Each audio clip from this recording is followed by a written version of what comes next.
you know, it's all right, okay. We got, let's not argue in front of our guest. Yeah. We got Mr. Noel Gallagher here. Noel, thanks very much for coming in. I really appreciate it. Good morning. It's great to have you here. And Andy's been rubbing, he wants you to sign some CDs. I know, yeah, I heard in the car on the way down. Do you find that quite embarrassing, the thought that a man of his age, 35 years old, sitting there... Is that all you are, 35? Yeah. Is that all I am, you say? Yeah. All right, thanks. Yeah, no, you look... Put him away. Yeah, you look older. How old are you, Noel? I'm 33. Now, But he looks more than 2 years older than me, though, doesn't he? well, I don't know, actually. You look like you've lived. Yeah.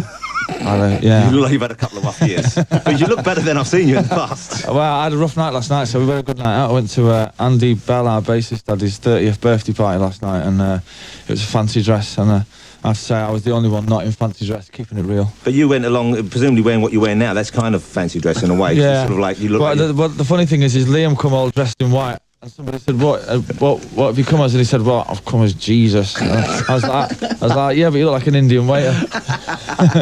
Oh, your brother. Where do we begin with your brother? Right? And that's a whole hour we got right there to do with your brother. Right. God bless him. I would not presume to involve myself and discuss the relationship too deeply there, but he is mad, isn't he? He's barking, yeah. He is quite... But you seem very sane and very centred and very stable, and yet he seems to have got the kind of the nutty genes. He's absolutely barking. He's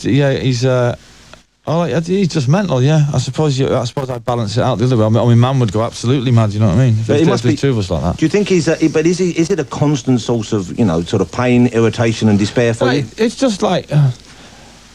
it's like having a pet chimp. Do you know what I mean? But a very well-dressed one. Yeah, you know, have you seen the ones that do the PG Tips adverts and that? Oh, yeah. That's what it's sort of like on tour with him, you know what I But mean? you both look kind of like monkeys, if you don't mind. I mean, this has been noted, because it used to be Ian Brown from the Stone Roses. I look like a chimp. I look like one of the monkeys. But you know, actually, you look like that guy at Thunderbirds. Everyone says that. Parker. Yeah, I know. You must have had this pointed out to you. Yes, my lady. Absolutely, yeah. Well, it's like he's in the room with us. But you're doing great now, aren't you? You seem really happy, and sort of you've got a baby boy who's how old now? 6 months, 7 months? If I have got a baby boy, it won't be mine. I've actually got a baby girl. Baby girl. I'm sorry. I hope I haven't got a baby boy. I'm mixing you up with Monkey Boy. Don't start spreading rumours like that. Dominic from The Sun's probably listening. He is.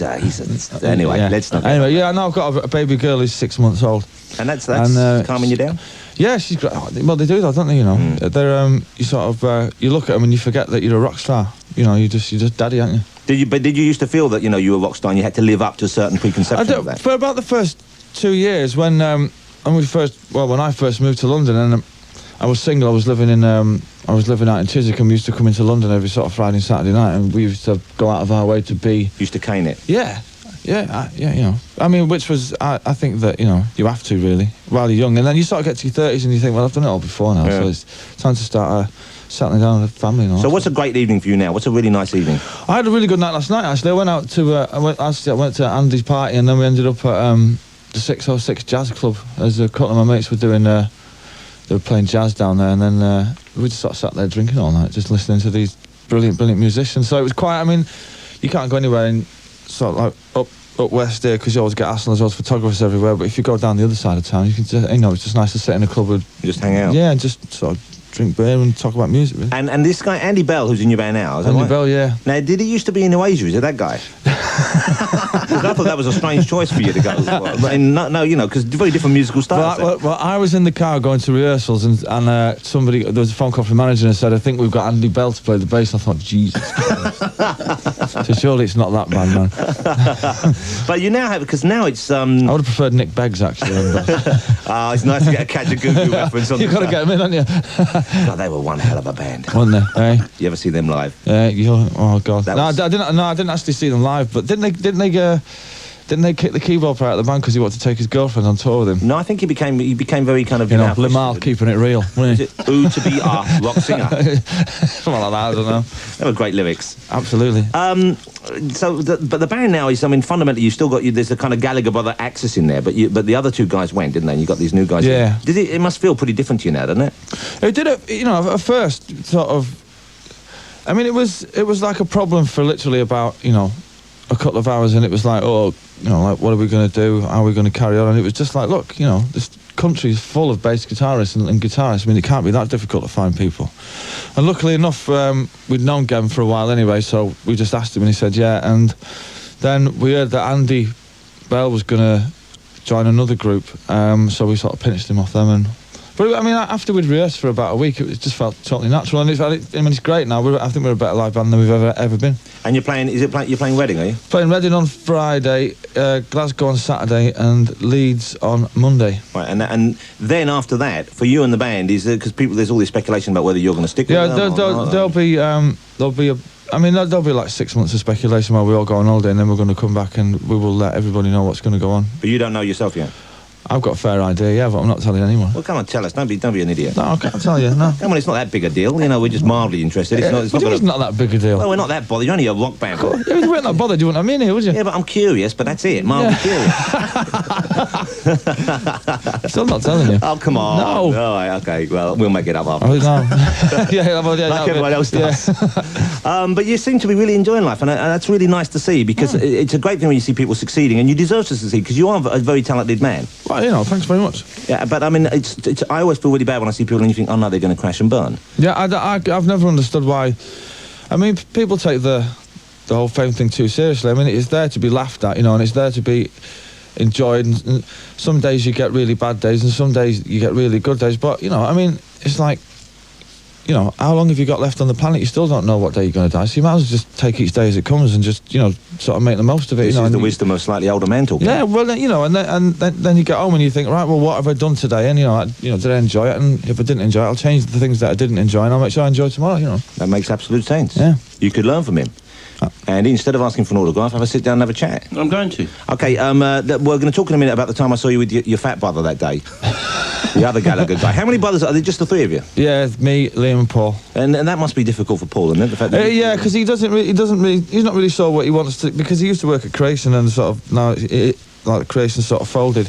He's not really sure what he wants to do, so he's sort of in limbo at the moment, messing about on his computer. Yeah, so like fat guys do. You're spending a lot of time on the internet, yeah? By the way, if you're listening, Paul, he's actually called you fat twice. He's a nice guy. I mean, he seemed like a nice guy. He's a geezer. He's Gallagher. But I saw you out once with him, and I was driving quite flamboyantly, I believe, on my scooter, and you were in the worst car I've seen in my life. It was like a sort of an E-Reg Escort all beaten up, and I thought... Look at keeping it real, man. That's not keeping it real. That was keeping it real, man. I thought that, coming from the part of Manchester, I thought you'd stolen it. I assumed that you were returning to your roots there. No, we were actually stealing it, driving it back to Manchester. Let's have another track. This is... we hope you'll like this. This is a track that Andy selected, and we've moved it forward in the show, because Otis Redding, you can't beat Otis Redding. Absolutely for not. vocal stylings, and this is his version of the Jagger Richards song Satisfaction. That's the late great Otis Redding there. I would have loved to see that guy live, wouldn't you? Totally, yeah. Who's the best performer you've seen live, do you think, Noel? I have to say, for me personally, Weller's pretty good. Although he's miserable, isn't he, on stage? He's very grumpy. Well, he's not the happiest of guys in real life, yeah, anyway. He's like Victor Melder, isn't he? Yeah, with a suntan, yeah. A less attractive Victor Melder. The best performer I ever seen, I don't know. I'd have to think about that one. I've seen some belting gigs down the years. Neil Young. Neil Young, oh really, yeah. I seen Neil Young once in Toronto, in I think it's his hometown in Canada, him and Crazy Horse, and he was absolutely... I mean, we went on before him, we were opening up for him. And we finished with this sort of 10-minute version of I'm the Walrus. And as we were walking off the stage, he was stood there clapping, and I thought, well, that's fantastic. I thought, well, he ain't going to beat that. And then he walked on stage, and it's just blew. But can I check, you say you did a 10-minute version of I'm the Walrus. Was it a slow hand clap he was giving you? Because, man, I can think of nothing worse. 10 minutes? Absolutely, yeah. That's the height of indulgence, surely. It is. Come on. Well, you're still a big Beatles fan, yeah? Yeah. Because I was reading, because you guys have been together for, what, 9 or 10 years now? We started the band in 91, and we've been, we turned professional in 93. So you think about that, and really, I'm not making a direct comparison, I'm just talking about the period of time there. The Beatles were probably only together for 11 or 12 years, I guess? The Beatles were together from 62 to 8 years. With Ringo, yeah, before that. So, so really, you've actually already outstripped them in terms... It's a long time. In the life of a rock band, that's a long time to be together. It is very long, yeah. And presumably that's some of the kind of, conflict that you have with your brother there. That's one of the reasons, I would have thought. Well, I think that as like your time in a band goes on, you being an artist, you're constantly trying to look for different things to do, and, and for different ways to take the band. And some people...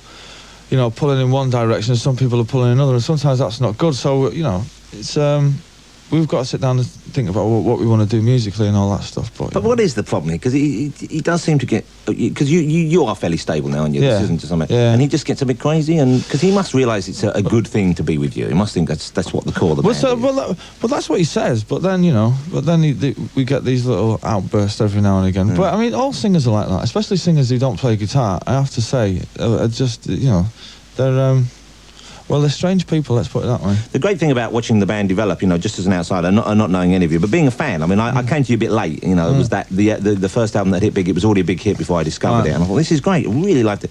But watching it, you know, there were fun things that happened as an observer. They might not have been fun for you being part of it, but seeing you get married and getting settled down, and you know, him going the kind of Yoko route there. You know, marrying the person who was quite obviously unpopular with the rest of the band. I'm sure that's fairly clear to all of us that none of you really warmed to Ms. Kensett in any major way. Absolutely, no comment on that one. And that was great fun to watch. Can I just say that? It was. Well, I say this to people all the time. It's fun, right? From the outside, it must seem really exciting. When you're actually on the inside, it's excruciating.